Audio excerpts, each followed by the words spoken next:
Hello everyone, my name is Oliver Tristan of the Abode Spires Estate Agency in Oxford, and today I am joined by the wonderful, the handsome and the charming Chris Webb from the Estate Agency Consultancy. Today, Chris and I have been spending some fantastic time together here at the Abode HQ talking about everything it means to be an estate agent. Chris, an estate agent himself of many, many years, has worked for some of the most high-profile estate agencies across the UK, even as area manager. A man who is deeply familiar with what it means to be an estate agent and all the practices therein. As you know, Abode's journey is only just beginning, and we find that it's a fantastic benefit to have somebody on board who can help us realise our dream.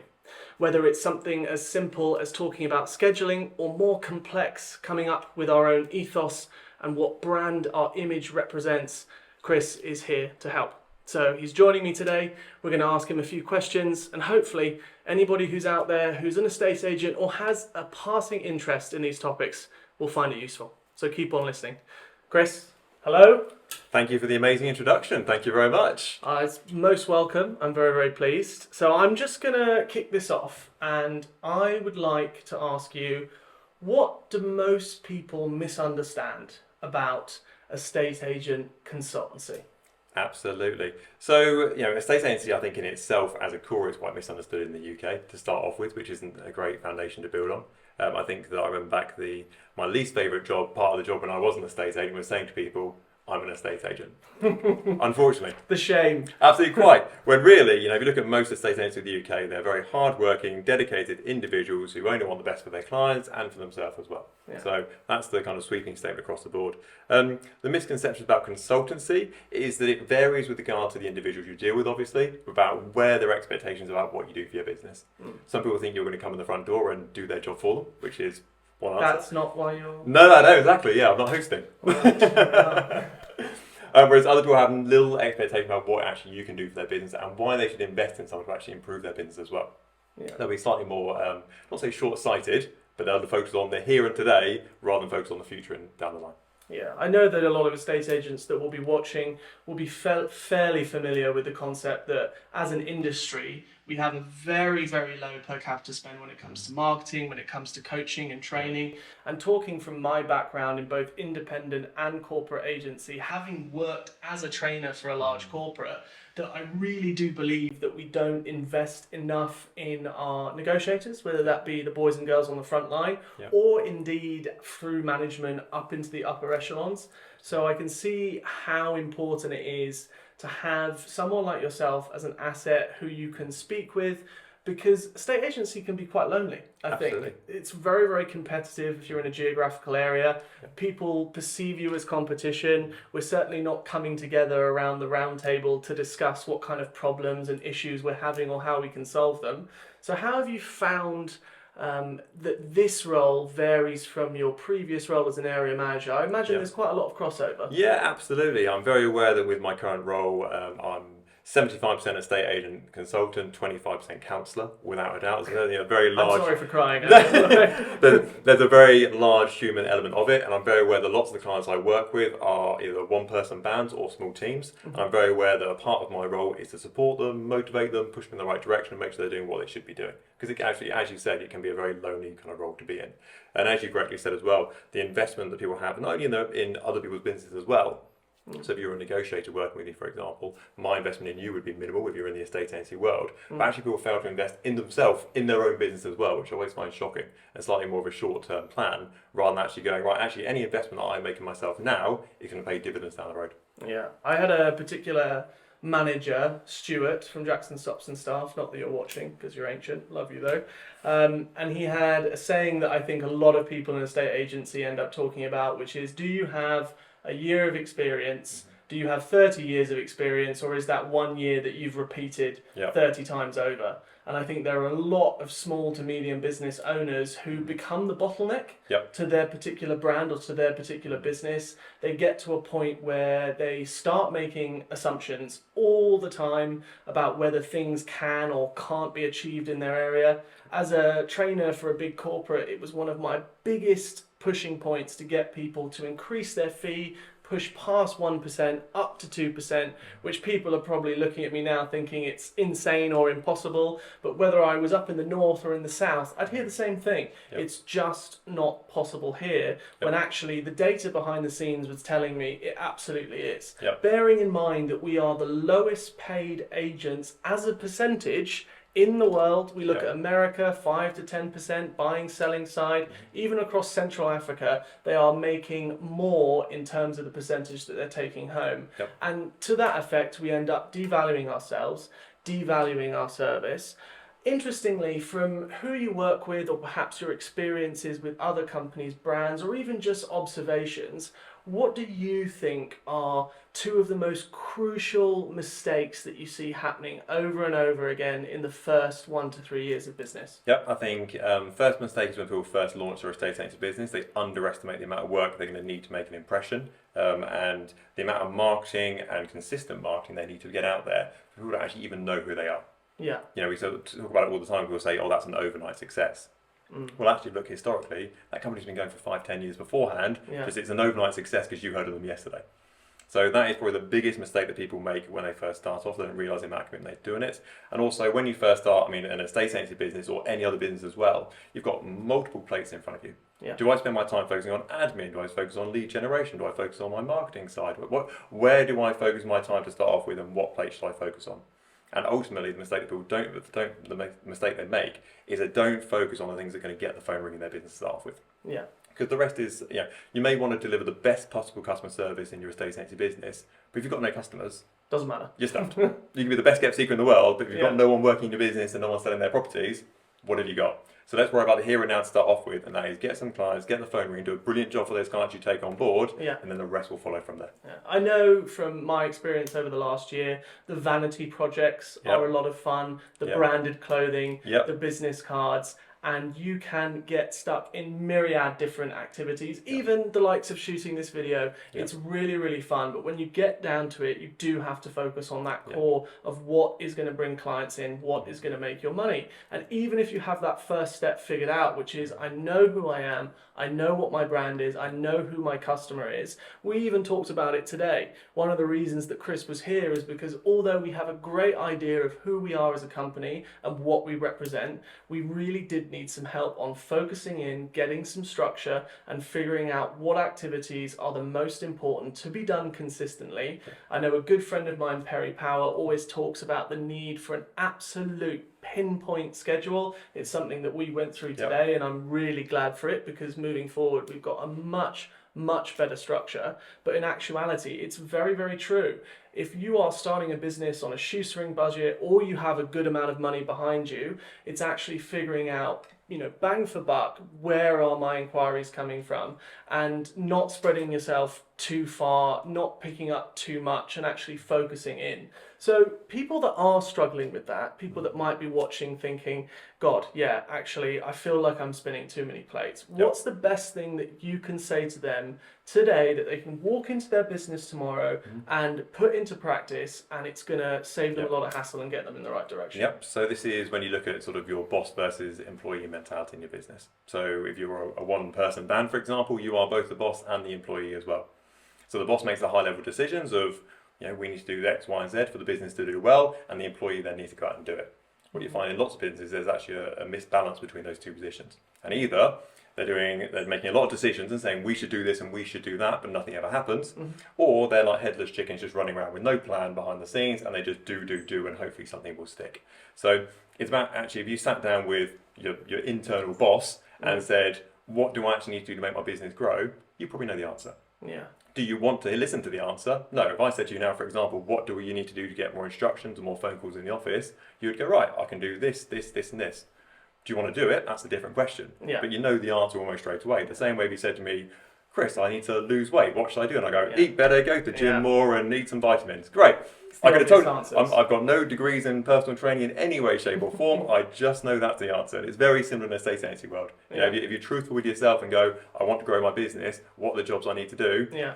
99.9% of the time, you know the answer, you just ignore it. Yeah, I think that's absolutely true. And, you know, a lot of estate agents, whether they be working corporate, independent, or for their own businesses, we all know, guys, this is a lot of hours for a job. You know, you are getting in 7, 8 o'clock in the morning, having a morning meeting, skipping lunch. Let's be honest, most of you probably guilty of that. Shout out to Huel, great way to have lunch very quickly. Please sponsor us. And actually, you find yourself with all this busy work, you're working late into the evening, and actually you do need to make sure you're taking care of your health yourself and you're focusing on spending that time effectively. I think a lot of people get caught up on, next week I'm going to make sure I get to the gym 5 times, or I'm going to create the diary structure and it's going to happen, when in actuality you can start right now. You can get back into that task. You can get into the things that you need to do, rather than going on a list that you're ticking off and you're never really getting anywhere. Because I think some people are obsessed. You see all these coaches and business channels. I get up at 3 in the morning, 4 in the morning. I tell you now, there are successful people who work till 10 o'clock at night and don't get up till 12 o'clock the next day. There are successful people that get up at 3 in the morning. For you, and for anybody watching, what does a good morning routine for an estate agent look like, from getting up to getting into the office to set themselves up for success for that day? I can talk from personal experience here. So every day before I start work in any way, shape or form, I go for a walk for 40 minutes. Wow. And that is about 4K. Even in this weather? Even in this weather. I have to put a hat on this weather, but there you go. So 40-minute walk, which is about 4 kilometres at the speed I walk at. And that is a podcast, it is music, it is my relaxed time. I'm very aware when I first wake up in the morning, I'm quite grumpy. So having a conversation with my partner or whatever it may be at that time is probably not a good idea. Hat on, coat on. Very self-aware though, because I struggle in the morning a lot, Yep. and that, you know, we at Abode, we start a little bit later. Yep. That's from personal experience in the industry, wanting to Yep. give anyone who works here a really good life balance. Mm-hmm. I saw so many times young negotiators having worked late, coming into the office, having not eaten, Yep. and I would always be saying to them after the morning meeting, all right, go, have a sit, have something to eat, please have some coffee, get yourself energized, because otherwise you're not going to be in the right place. Absolutely right. And Where I do think, they go from there? well, I think the number one priority for me and my business by default is my health. And that sounds very vain and narrow-minded, but ultimately, I have the best business in the world that does the most amazing amount of money and advertising, whatever else it may be. But if I die on Tuesday, it doesn't really make any difference to me in the grand scheme of things. Yeah. So my health is number one in priority for myself. So outside of the pre-work sort of walk, after work, I'll go to the gym every day. Because I'll look at it on a very basic level and I'll go, right, my body, what is my body built for? It's built to walk long distances, because I've got 2 legs that are quite long, so that's what I'm built for. Yeah. Also built to lift things, because I've got 2 hands. So great, I'll walk in the morning and I'll lift weights in the evening. Great, that's my body ticked off what it should be doing, you know, it's made to do that, Yeah. so let's do that. Between those 2 parts of the day, you should have obviously time aside for lunch. That should be most definitely, all my clients I work with, I specifically say, do not be embarrassed to take lunch and have it scheduled in your diary. Yeah. That's absolutely fine. You need that break. Absolutely right. Have a start time at work, have a finish time at work. I do with lots of people, especially in the one-man band sort of area, where You're at home, you don't leave. work finishes at 7 o'clock, 8 o'clock, 9 o'clock, I'm watching Netflix, I'll just respond back to this message. Absolutely not. It isn't a healthy way of doing No your life. boundaries. You need to have a start time and a finish time, and then focus on you, your loved ones, going to the pub, going to the gym, whatever you want to do, Yeah. have time for yourself. The business will always be there the next day, I promise you. Yeah. The leads will still come through, the phone calls will still be there, Yeah. but you may not unless you put your priorities in the right place. I mean, going back to Perry Power, who I've mentioned, he's talking very similarly about that need for organisation, but he actually, in his diary, which by the way, he publicises to his customers, he actually sends it to them so that they know when he's available or not. He has his tennis lessons, he has his commute with his children at the school run, he has everything actually there so that they can see what's happening. And actually, although yes, it's very OCD, I think it's a really good thing. You Yep. have the boundaries that you're talking about, Yep. because otherwise, if you don't get space from your business, the business doesn't get space from you. If you're working with other people, it can become a very serious boiler room environment, which I don't think is good for anyone. No, absolutely, and I think it's good for your business as well to take a step back from it, and not necessarily, whether that's a holiday or just some time away from the business, or finishing at 5 o'clock and starting at 9 o'clock the next day. Yeah. Because it gives you your time, your mind time to regenerate and think about actually what you've done that day, what was good, what was bad. Because the problem with the estate agency a lot of the time is you can't see the wood for the trees. Yeah. You've got so much stuff going on and so many plates spinning at any one time. And I've got a viewing, I've got a valuation, I've got some marketing, I've got a phone call, I've got a video call, all this stuff going on. But actually, you can't see what's going on. And sometimes you need to take a step back to go, actually, was that day efficient for me? Was it what I want to achieve? And actually, sometimes people get to the end of the day and go, I've had a really busy day today, but I've earned no money. Yeah. And that's obviously not very good. Yeah, these are the kinds of myths that I think that we can end up believing. And actually, on that point, I wanted to ask you what you believe the biggest myth about your kind of job role is. I think I might have an idea because we talked about it earlier. It's an accusation some people make, which I suppose is a fair one. But let me know what you think. What is the biggest myth for your kind of role as a consultant? I think it varies from person. I'll be interested to know what your answer is, actually. If I'm going to throw it back at you, I'll be alluded to know what you'd like to think. So I was thinking of that age-old thing where you have certain people that are working as estate agent marketing experts, estate agent trainers, and I've experienced it because I was a trainer for a big corporate where you're stood in the room, you're working with people, and you're talking about your successes or your previous experience, and they turn around and say to you, if you're such an amazing 2% agent, or if you're such a fantastic estate agent, why aren't you running your own estate agency and making loads of money doing that? Absolutely, and I've only had that, publicly, I've only had that once. Earlier. Yeah. I've had one chap who I think I was having a chat with on LinkedIn, and he said, if you're so great at being an estate agent, why aren't you doing X, Y, and Z? And I thought, fair play for asking. That's, my hat off to you for going, straight for it sort of thing, and I'd messaged him back, and that was absolutely fine. I think for me, I'd been a estate for 20 years. I've done it since I was 18 years old. I started off as a junior negotiator and ended up as a national performance director. And there's a massive mileage between those two. Well done. I've done my 8 o'clock at nights, I've done my Saturdays, I've even done my Sundays, depressingly sort of thing. And I think in the estate agency world, I felt like I'd not completed it, because you never complete a estate agency, you're never finished, unfortunately, you're always at level 99, you never get to level 100, but I'd done as much as I felt like I wanted to, effectively. Yeah. And I wanted to do something that was going to challenge me more. Yeah. And I've always known that I wanted to run my own business, and I thought to myself, well, the easy option is to open my own estate agency, and that's fine, I can do that, it's no problem at all. Or to challenge myself with having a consultancy business, which I've been doing, and I was working at Property Franchise Group, doing a similar sort of role, but obviously, when it comes to the finer points of it, I haven't got websites and CRM, but everything, it's just a job there. Whereas when you're the owner of the business, it's a completely different kettle of fish. Yeah. So, but also the opportunity that gave me is I could just do whatever I wanted. Yeah. And it was really freeing to go, actually, if I want my colour to be blue, I'll make it blue. If I want to wear this to work, I'll wear that to work. If I want to start this time, I can do whatever I want. For me, the scorecard is how much money the business brings in is a good one to look at, but also how well my clients do. If my clients are doing well and I'm bringing in money, cool. I'm really happy with that. And it's direct results. So anything that I do will have a positive result. Because I know at the moment, any positive stuff is from me, any negative stuff is also from me. So I need to take it on the chin and move forward with it. Yeah, I think I'd agree. For me, having worked for independents, for corporates alike, that actually now being in control of the business here, and before I started Abode, I looked at so many different iterations of independent broker models, franchise models, etc. And having worked for branches where I would want to implement ideas or come up with things, and ultimately it would be the computer says no or HR says no, and actually you do get the freedom. And especially when it comes to consulting and training, there is a different passion to be able to help other people in industry, to be able to go to them and to see them flourish and to see them be successful.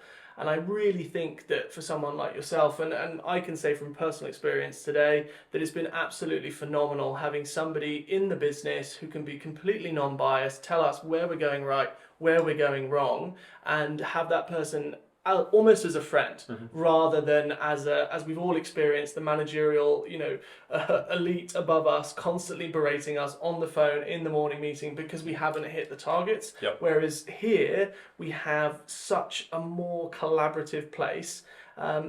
So for the industry at the moment, and just thinking a little bit about the bigger picture, What do you think is one of the biggest challenges for small to medium estate agency owners at the moment that going into the future? Yep. And are we in danger of not necessarily adapting, or is there anything you can see on the horizon that people really do need to be mindful of? Yeah, I think that the marketplace in the moment is a tough one for estate agency. If you're an estate agency operating now, you need to be pretty good. Mm-hmm. If you're not good, if you go back to even a year or so ago, you were flattering estate agents. If you took a property on the market, you could do a drive-by photograph out the corner of your car, and you could not put a floor plan on, and you'd probably get people to come and buy it. Doesn't mean you're the best estate agent in the world. And it's a dangerous market as well. I mean, Absolutely. I've seen so many people that opened up in the COVID, boom market, or they expanded their businesses massively, thinking, hey, this is our new turnover, and they've suffered since. Absolutely, and it really flattered a lot of estate agents. And what you see now is a tighter marketplace where there's not so many properties on the market and they're not selling quite so quickly, but the agents that are doing well are actually rising to the top. Yeah. And the ones that have experienced the tough markets before, and 2008 and before that, going backwards, they are going, right, okay, it's just this time of the market, this is the time of the cycle, this is how I approach my business. And they've kind of been there, done that, got the t-shirt. Whereas people who have launched over the last year or two, for example, they've only known sunny times. And now they go into a bit of a rainy day and they're going, well, what do I do? What do you mean I put property online and I don't get 15 viewings within 2 minutes? Well, what do I do next? Yeah. And it's that sort of panic that's going to set in for a lot of people. I saw that in the eyes of a lot of the young negotiators that hadn't seen 2008 or the years after. And actually, I always say, Ryan Serhant said the same thing. I think he started his career on the day that Lehman Brothers collapsed, and he launched his agency just as COVID had hit. So before the boom market, that starting in a tougher time is always going to be better for you personally, and is always going to be better for your business. So just a couple more questions, and then we can finish off if you would. What is something, whether it pertains to your role or to the industry generally, that no one else agrees with you about? Oh, wow. Okay, that's a really good question. No one else agrees with me about. I just can't think of anything. Okay, no worries. Well, we'll come back to it in just a second, just in case. I'm sure it'll come back to me like a bolt of lightning at some point. Absolutely. Okay, that's not a problem. I think, perhaps I can go. Yeah, absolutely. Jump in. So I will bring it back to that quite a lot of people fundamentally believe that something like obtaining a higher fee is impossible. They also believe that we cannot operate out of the norms that we have built as an industry. And I believe that we are coming to a very serious point of reckoning where a lot of agents, smaller agencies, have not adapted. They've not adapted in terms of technology, in terms of multimedia, their CRMs, and as a result, they're losing out on a lot of opportunity. And realistically, we are an apex now where some of the bigger corporates, which move even slower, are starting to adopt these kinds of formats where they're speaking directly to their customers. And people are still frequently saying to me, Ollie, all this video stuff, complete waste of time, trying to go after higher fees just doesn't happen. And actually, I would say to anyone watching that it's a self-belief and being able to provide your customer with something that is actually of a need to them that will mean that we can go over and above what everyone else is offering. And for me, do not be afraid to move into that blue ocean space, to do things that other people aren't doing. We talked a little bit about the 24-hour sole agency period or no sole agency period. That's something I see people adopting in droves, which I think is great. It's better for the consumer, it's better for the industry. And I think also, for example, for us at Abode, we do interior and exterior in terms of regeneration, repair and change with clients, because we believe that taking a longer time to launch a house at its best possible point is better than just rushing it to market. Absolutely. Everyone always says it was impossible until it was done, so that's what I keep saying. So finally, I would like, if you could you just tell everyone that's watching how they can find you, where they can find you, and if you could also give me a podcast or a book recommendation for everyone to go away and watch or read, that would be great. Yeah, fine. So if you go onto any social media platform and type in the Estate Agent Consultancy, if my work is done correctly, that should work. And Wonderful. that is Facebook, Instagram, YouTube. If you go onto Google and type in the Estate Agent Consultancy, I should be top of that, hopefully, as we checked out earlier on there as well. So yeah, you should be able to find me quite easily. LinkedIn, quite big. Type in Chris Webb, hopefully. I'll be the one on there that looks just like this. Excellent, phenomenal. And then, can I get a book or a podcast recommendation? Yeah, absolutely. So I've actually just finished listening to the David Goggins book, and That guy's hardcore. yeah, I'm not. I get up, I do 50 Yeah. miles, Yeah, I run exactly. 100 miles more. Yeah, absolutely. I'm not suggesting anyone goes out and does press ups in the snow at Christmas or My anything knee like was that. broken, I kept on running. Absolutely. So I think that, am I going to start running ultra marathons? Absolutely not in any way, shape, Yeah. or form. But I think that I always think whenever I listen to a book or a podcast, you need to take one thing away from it. Yeah. That's great. Okay. And for me, it's about a 16-hour or so audiobook, so quite a long one in the grand scheme of things. But in your hour morning walk. Well, exactly. Yeah. It went past pretty quickly. Yeah. It's about 2 weeks. So once a time, the thing I took away from that is actually, if I just try an extra 10% when I feel like I'm done. Yeah. I know David Goggins says, you're doing 40% of when you're really trying, you're doing 40%, you've got 60% still to go. Yeah. And in my mind, I think to myself, yeah, okay, I don't want to die 100%, thank you very much. Yeah. If I can get an extra 10% out of myself or 20% out of myself, that is a win. So that's the key message I took from that book, which isn't necessarily quite as hardcore as David Goggins would like No, it. I think that's good. But if I can get a little bit extra from myself, Yeah. I'm all over that. Awesome. And I've been saying it to anybody who will listen for the longest time. It's now actually picked up in the mainstream. Some other estate agents are talking about it. If you haven't read it or you haven't seen it, please. Chris Voss never split the difference. He was the lead FBI negotiator for hostage situations, and he is taking those skills and making them applicable to the business world. If you don't read or you don't like audiobooks, then he has some great summary videos online, some of the best training that I have seen or received to date. So, Chris, thank you so much for being here today, for being on this with me. And for anybody who is watching, who is thinking about reaching out to Chris, who is perhaps struggling with their business at the moment, and that is across any particular category or topic, wide-reaching expertise coming from Chris. I was a little bit hesitant, as you are when you see people online or you see Facebook posts, and I have to say I approached Chris. It wasn't that he was prospecting me in any single way. You always wonder, is it going to be worth the money? Is it going to be worth the time? And absolutely, from me, wholeheartedly it is. I couldn't recommend it to anyone more than I possibly could. So thank you so much for tuning in today, guys. I hope you've taken something well, and we will be back another time with some great content for you guys to watch.